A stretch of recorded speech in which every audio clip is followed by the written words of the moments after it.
So, okay, good afternoon. This is Rick, your bike fitness coach. We have a little interview with one of the riders that we work on with Ruby. I've done a lot of miles with her, and just wanted to go and just do a quick talk about some technologies and about indoor cycling and about outdoor cycling equipment. Primarily, we're going to get into address one of the main concerns that come in from a lot of my clients is, hey, my feet hurt. What are you going to do to fix them? So we'll get into that in a little bit, but I want to introduce you to Dr. Sue Rowland and let you introduce yourself on what college you teach at and what you do. Okay, yeah, my name is Dr. Sue Rowland, and everybody calls me Sue. I am a professor of neuroscience at the University of Florida, and my research expertise is inherited retinal disease. At the moment, my focus is online advanced education for master's and certificate programs. So I don't actually live in Florida anymore, and I work remotely, so I have lots of freedom to ride a lot. So I do, and I've been really fortunate to discover Ruby. I tried Zwift, not so much my thing, and I like the people that I've met in Ruby, and they've become really good friends. And so this is the first time I'm actually seeing Rick live. I mean, I see him in his videos, but it's different to interact with someone in Zoom than it is in Ruby. So yeah. I'm looking forward to this. We'll just have open talk here. So I was doing Ruby also and got into a little group. Ruby has, for those who don't know, it's kind of a 2K video, a real video with avatars on top of overlaid over the videos. So it's more like a real ride instead of a full cartoon. So there are races, there are challenges. Now, challenges are a group of events, like they might have a challenge of 4 rides around 4 different lakes in Italy, as an example. We just did one of those today. So there's different rides, and you get different amount of credits for how long you're on the bike, how long the ride is. So I started doing rides, and I met some good friends. One of them was Bruce. He's used to be on the Amgen Masters team. They were the ones, if you remember, that sponsored the Tour of California. So we had a lot of good conversation. And lately, Bruce has been getting into wintertime snowmobiling. So he does a lot of that. And I have another group that's pretty loyal to riding 6 to 7 days a week is there's Sue, and there's several other people that we ride with. The reason I chose Sue is because we've gone through and kind of helped fit her on her kicker bike, which we'll get into here in a little bit. But I consider Sue one of the most advanced, or one of the riders that has advanced the most in the shortest amount of time, just because she's working on form, working on doing workouts. I do sponsor some workouts on Ruby. We do a Wednesday recovery ride. We just finished a 5-week spin class where we're getting our cadence up to help on some of the climbing. Again, Ruby's more or less about climbing. And we do every Friday a HIIT ride, or an extra, as I call it, extra high intensity interval training ride. Today we just finished 5 or 6 5-minute at 115% roughly FTP. So we were going to do a few more, but we ran out of road on the course. So with that, we're going to talk about cycling issues. Most of my clients that come in, as we've talked with previous videos, the cranks are too long, and or the saddles are too narrow, and or the stems are too long. So I have a kicker bike that I use indoors, and I found out that Sue has a kicker bike as well. and she was struggling with doing the spin classes. So Sue, why don't you go through a little bit about what was happening and what we did to solve that? Okay, well, the main complaint that I was having, and I ride an outdoor bike that has a 170 millimeter crank, and I set up the kicker bike to look like or act like my outside bike. And the kicker bike has a selection of crank lengths that you can just use. So it's actually really interesting. But what happened is I was having problems with the fronts of my knees, and I always felt like I didn't have enough power.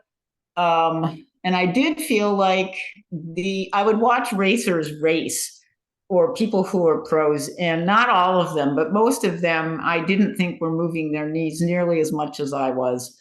And so I started to think about why the front of my knee sort of was starting to hurt a little bit more. It wasn't in the quads and it wasn't in the calves. It was really focused around the knees. And I mentioned that to Rick, and Rick goes, "Oh, what crank length do you use?" I said, "Well, I use a 170. He goes, "How tall are you?" I said, "Well, I'm about 5'4". He goes, "Oh, no, don't do that." Yeah. So then I didn't even really realize at that point that I can get to a 165 and try it. So he says, "Unscrew your pedals and put them in 165 holes." So I did that right while we were talking about this. I didn't really think why not. So I did. So I got them screwed in, and then I got on the bike. Raise the saddle a little bit. We raise the Well, saddle. yeah, that's true. We raised the saddle a few millimeters, maybe up to 5, but not very much. That's been tuned a little. And we moved the seat forward a little. Okay. And this is all just, he doesn't see my bike. He doesn't see me. He's just sort of going, it's like a formula or something. So I was like, okay, all right, we'll do it. So he moved it, shifted up, and I got on the bike, and within 2 turns of the pedal, I already knew that this was way better. I mean, just way better. And then we went for a ride, and I felt a lot of the issues that I was sort of struggling with in the background weren't there. And so it improved my ride immediately. And so now I'm riding on a 165 inside. I'm trying to figure out what I'm going to do in my outside bike. But crank length is really important. It is. Yeah, and we were kind of talking about you should really be going shorter than that to get. She's still struggling with some of the spin classes where we're doing. You can't go over about what 110 or something. Yeah, when we hit around 150, 115 is really tough. And it's hard. This is more important. It's hard to do 115 at higher watts. And so what that's telling me is that I'm still having a little bit too much loss of power through the knee, coming up a little higher than I really wanted to. And so when I want to spin it around, I just can't do it. I'm certainly not getting up to your RPMs, which is ridiculous. But yes, I can imagine from a scientific point of view that shortening it even a bit more would allow me to do that. Yeah, I think we've both written to Wahoo and said, we know you have 175, 172 and a half, 170, 167 and a half, 165, and I think that's it. And I said, ditch the 175. Nobody needs a 175 unless you're like 6'7". So, and there's very few 6'7" cyclists on Ruby.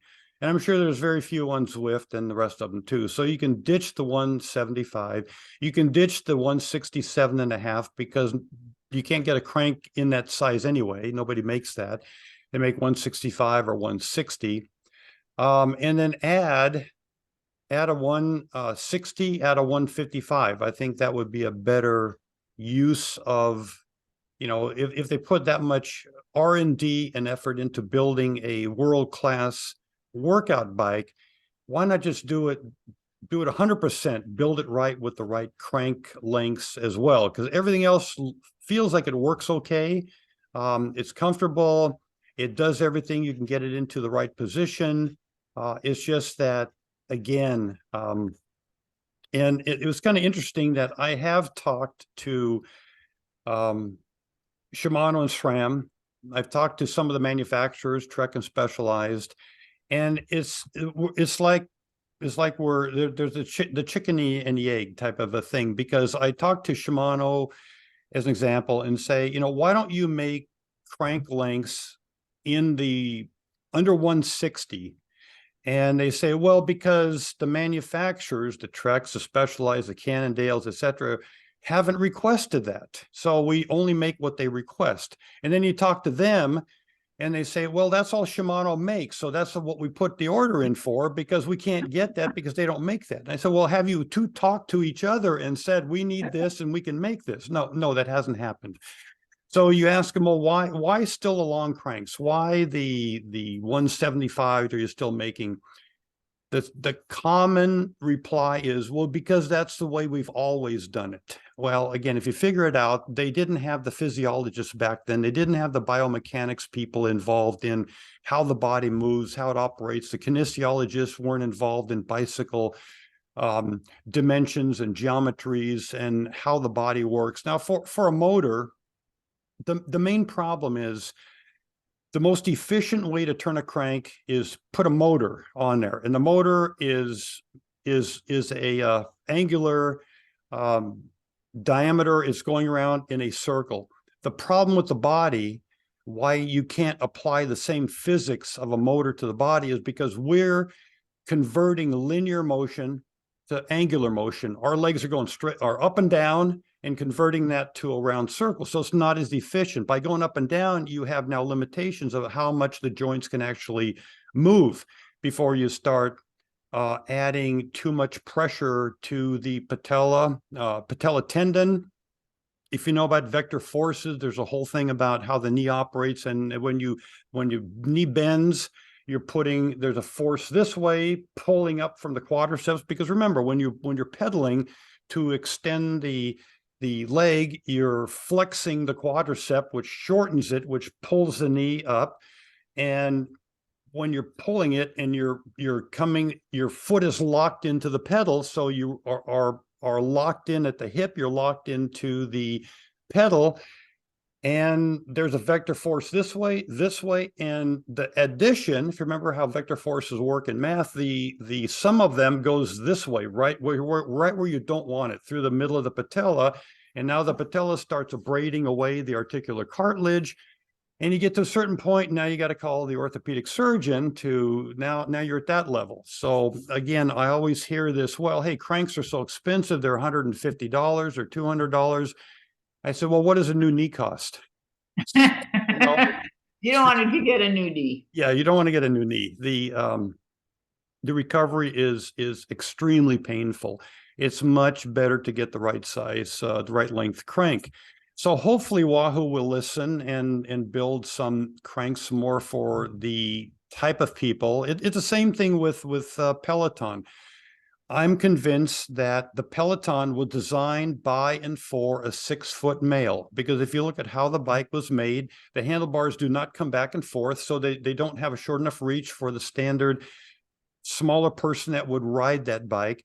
It's a 170 crank fixed, which is, again, a 6-foot tall person, not somebody that's 5'2", 5'1", etc. So that's a common issue with a lot of these spin bikes, a lot of these pre-can bikes. They are building it as they would. That's the way we've always done it. So why change? Well, that's why you got people like John Cobb and like Rotor. John Cobb has them down to 145, which we put a lot of 145 cranks on women's that came in. They're 4'11", 5 foot tall. They need the right size cranks to alleviate the knee pain, and so they can get into the right leverage of their knees, so they're not destroying their knees and their legs.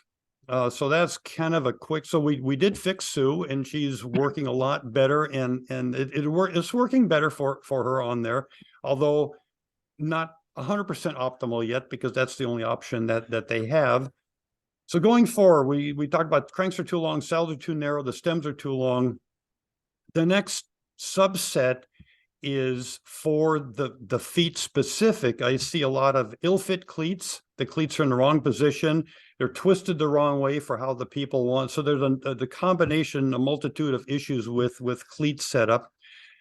The other thing is that there's the standard insoles that come in these cycling shoes are just little pieces of floppy foam that have no support whatsoever, and people's feet collapse, the arches collapse, and they get pain in the bottom of the foot. The transverse arch will collapse on people, usually with higher arches, which the balls of the toes will then cut off the nerve supply to the toes, and people have numb toes. And we'll have Sue talk about that in a minute. The largest piece of it, people come in and say, I have the majority of the issues with feet problems are people come in and say, I have pain in the outside of my feet. That's around the 5th metatarsal. That's a good indication of shoes that are too narrow. And we'll get into a little bit more into that in a few minutes, but let's, so Sue is also having some insole challenges. So what did you end up with going with, and what did that feel like? All right, so I'm not selling this shoe, but I use a subless shoe, and it came with pretty good insoles. But over time, I was switching the insoles in and out because I was having different types of issues. The biggest one was something people call hot foot. So I'm interested to find out whether my solution that I just have adopted will work for that. But I was watching one of Rick's videos, and he introduced this. This is an insole by Icebug. It's black. There it is on the other side. Look at how narrow or how this works. All right, so it turns out that my foot's a medium width, and so I have a medium arch, and I ordered the 40, which is the shoe size, and it looked a bit wider than my shoe, but it's actually quite much the same. So when I stuck it in there, it fits perfectly. And I rode with them today. Actually, I'm a little bit crazy. So I actually wore them while I was working yesterday because I was interested in the metatarsal bump. And most of these insoles have a metatarsal bump actually, except the 2 that I was using previously did not. And so I was wondering how that would feel. And I was pleased that, at least for this brand, it felt really good. I didn't notice it, but I could tell there was support. So it wasn't like an intrusion into my shoe. And so today I rode with them and they were good. So what we're going to do is I'm going to keep trying them and see if we have some pretty crazy rides coming up. And that should tell me, because my problem usually shows up after about 4 hours or 70 miles to 100 miles. Things can sort of go south. And so I'm like, oh, this is not so good. And I'm not sure. We'll see. But, you know, the insole does matter. And Rick's right. They don't spend a lot of money.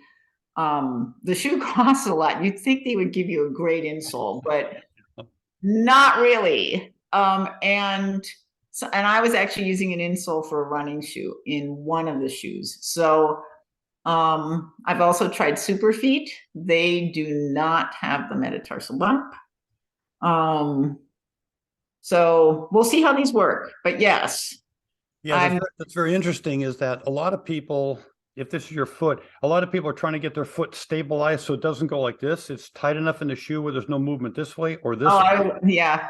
But well, I don't be able to crunch, so my toes are there's a lot of space down there, and I can do this, I can do this, without the foot actually, top of the foot hitting the top of the shoe. So there's a lot of room. I think I had other brands.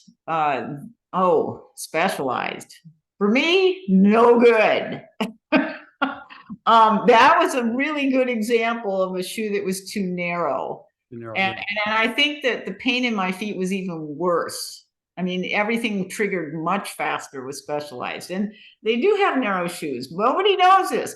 I'm just going to tell you a brief story. But when you go into a bike shop, unless you're in a super bike shop, they don't have a selection of all the shoes. And I think what happens is there's marketing issues.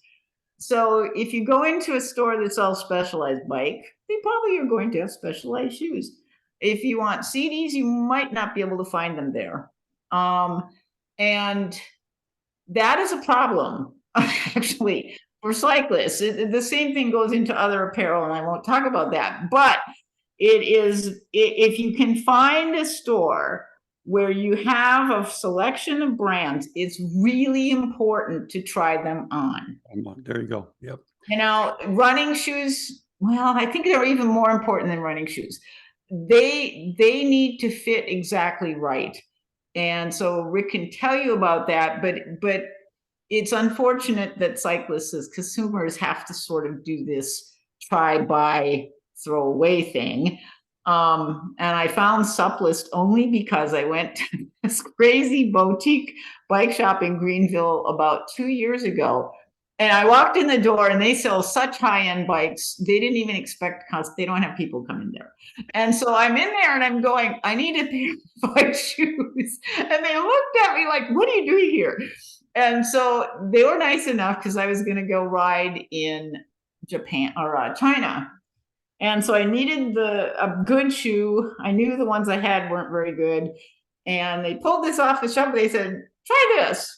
And it turned out that I was really lucky because the Specialized shoes is wider, lots wider than Specialized. So that's how I ended up having the shoe I love. But that should not be the way it works.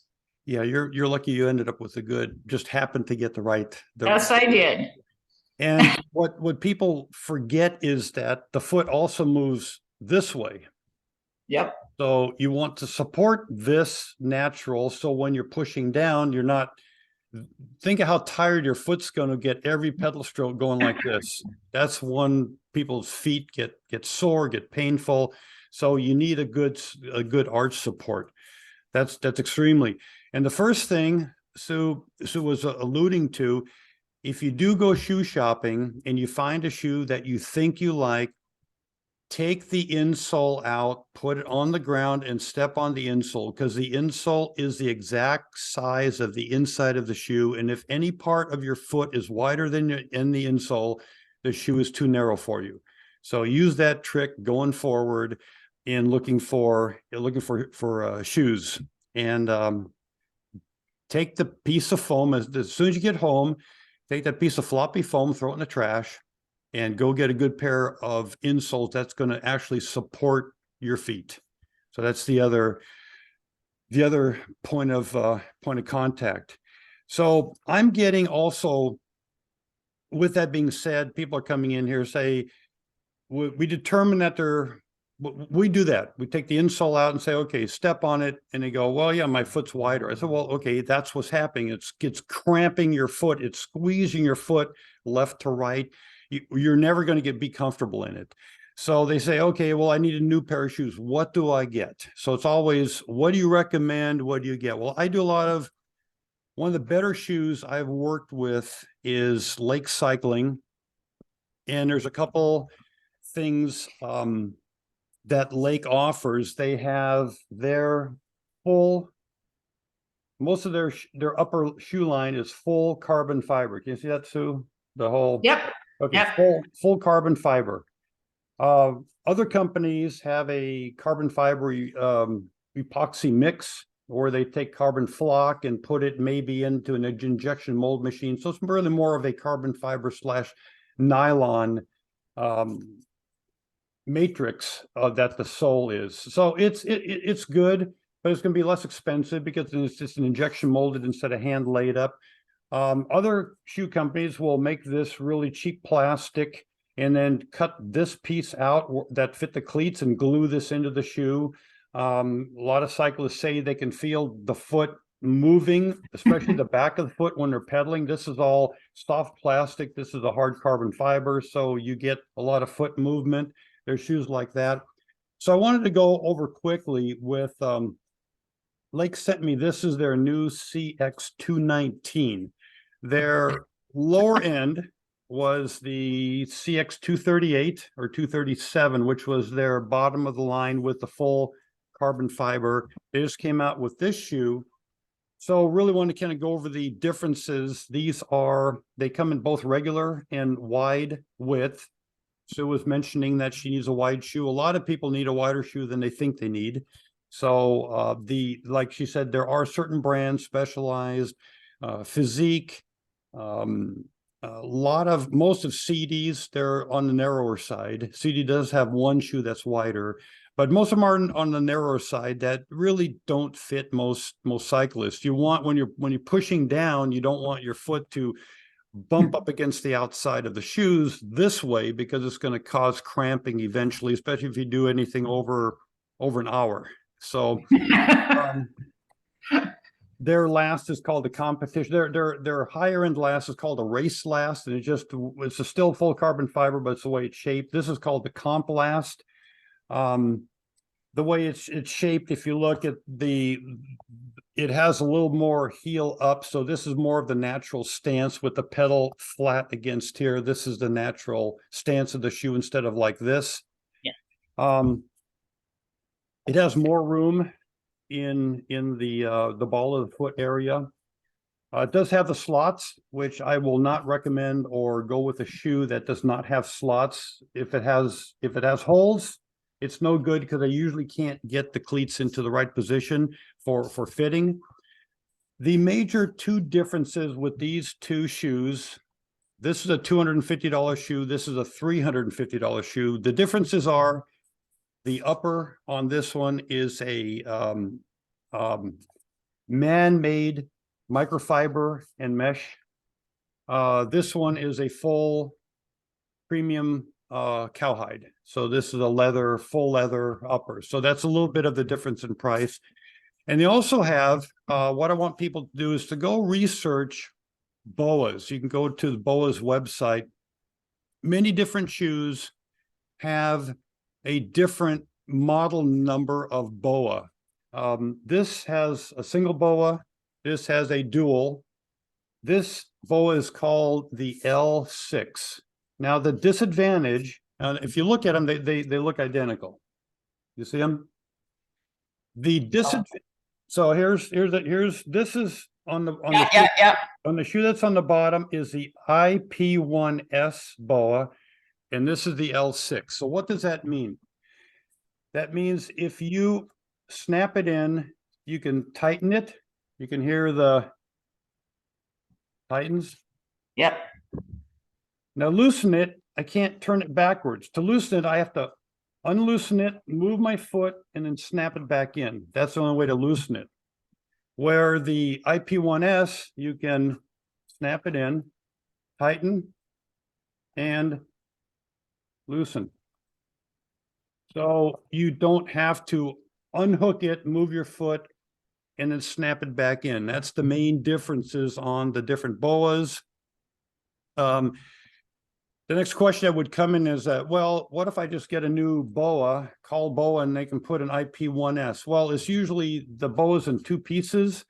The one piece is sewn onto the shoe, which let's call it the female part. This would be the male part. So they have to match up. So if this is an L6, it's usually an L6 and an L6. So you're stuck with only ratcheting one way, and it won't backwards, only frontward, but nothing. Again, unpop it, move the foot, and then snap it back to go. So again, that's kind of some recommendations for shoes out there if you're interested. Lake makes good shoes.